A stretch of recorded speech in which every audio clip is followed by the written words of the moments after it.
Through Fire and Water, The Life of Reb Noson of Breslov by Chaim Kramer. Chapter 1. Climb, but hold yourself.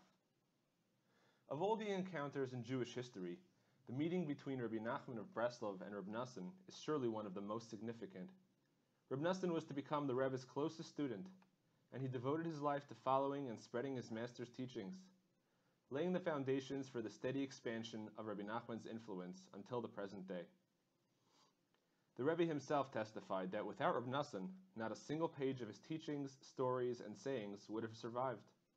After Rebbe Nachman passed away, it was Reb Noson who built up the Breslov Chassidic movement almost single-handedly. Despite relentless persecution and an endless succession of obstacles, Reb Noson printed all of Rebbe Nachman's writings, he wrote voluminous works of his own, he established regular gatherings of the Breslover Chassidim, he built the first Breslov synagogues, and he encouraged countless Jews to put all their strength into following the path of Torah and prayer with uncompromising sincerity and truth.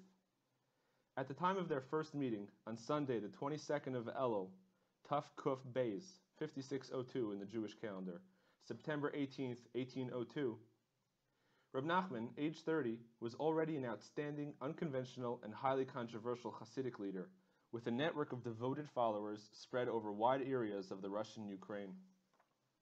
Reb Noson, then 22, should have been looking forward to a golden future. His honesty and sincerity made him loved by his friends. His family was wealthy and had excellent yichus, pedigree. Reb Noson was married to the daughter of one of the greatest and most saintly rabbinic leaders in the area. Reb Noson himself was an excellent Torah scholar. He had the potential to become a great rabbinic authority in his own right, or, with his father's extensive business interests, he could have combined his studies with commerce and turned himself into a man of the world. But Reb Noson suffered from one most modern problem, a problem that cast everything else into shadow. He was haunted by a sense of futility.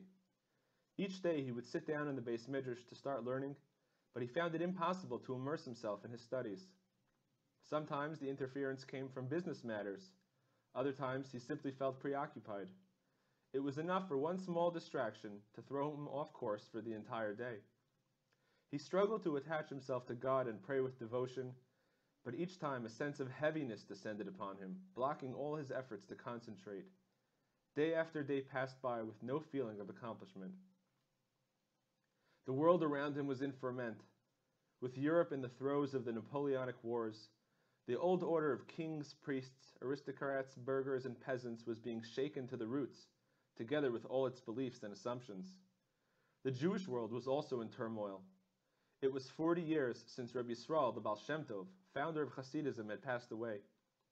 The conflicts between the burgeoning Hasidic movement and its opponents were now at their height, not to speak of the conflicts within the movement itself. At the same time, a new menace was beginning to eat into the very heart of the Torah tradition: assimilation. Reb Noson's family, who cherished the highest hopes for a youth of such promise, had a simple answer to the challenges of the times. It was to press forward along the traditional Torah path as they knew it, with punctilious observance of all its details, and to strive above all for excellence in Torah scholarship.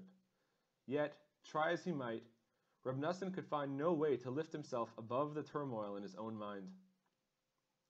Reb Noson had grown up in an atmosphere of hostility to Hasidism, especially from his father-in-law, the saintly Rebbe David Tzvi Orbach. But when Reb Noson saw the intense devotion of the Hasidim he encountered, he was filled with envy. He felt compelled to search wider afield for inspiration.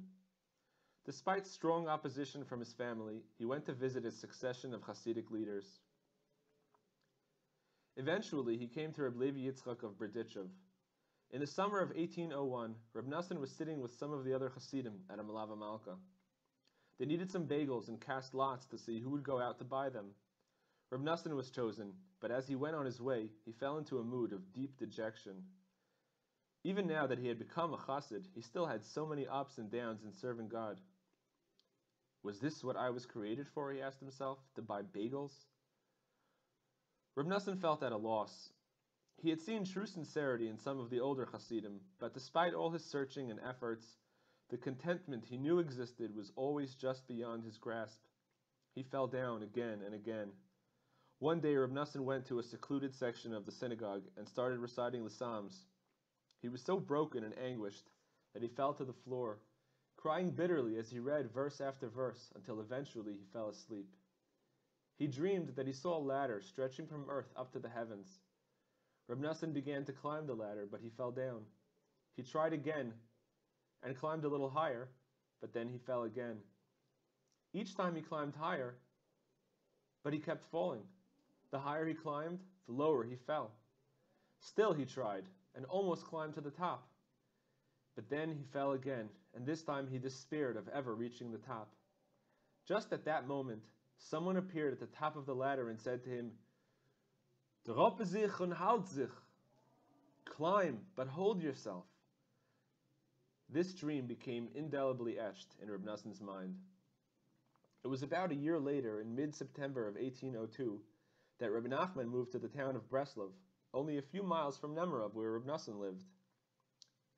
Residents of Nemirov who went to the market in Breslov returned home with reports that Rebbe Nachman despised the way so many Chassidim had made eating and drinking the main focus of their gatherings instead of devotion to God. Rebbe Nachman spoke of nothing but Torah and prayer. He had his followers pour out their hearts to him in honest confession of their sins. Even if Reb Noson had wanted to travel to Rebbe Nachman prior to his move, the long journey that would have been necessary would have posed serious familial problems. But now that Rebbe Nachman was so near, Reb Noson felt he might finally be able to find a mentor who would help him escape his inner turbulence. Reb Noson's study partner, Reb Lipa, who had been a chassid for many years, visited Reb Nachman on his first Shabbos in Breslov. Rosh Hashanah was approaching, and the slichos began the next day. Reb Lipa, who came back to Nemirov on Saturday night, had been so inspired by Rebbe Nachman that he stood in a corner of the shul and fervently recited the slichos in a loud, strong voice. Reb Lipa was something of an old chassid, but seeing how he had been renewed, Reb Noson thought to himself, now maybe even I can become a good Jew. The very next day he traveled to Breslov and came to Rebbe Nachman. After Reb Noson introduced himself, the Rebbe said to him, "Now I am no longer alone." He continued, "We've known each other for a long time, but we haven't seen each other for a while." Reb Noson recognized the Rebbe's face. It was the face he had seen in his dream the year before. It was the face of the man who had told him, "Drop sich und halt sich," climb but hold yourself. And from then on, as Reb Noson wrote, Rebbe Nachman took me under his wing and brought me close to him, and he carried me as a nurse carries a suckling child, quoting the pasuk in Bamidbar, "Kasher Yisa ha'omen est hayonik."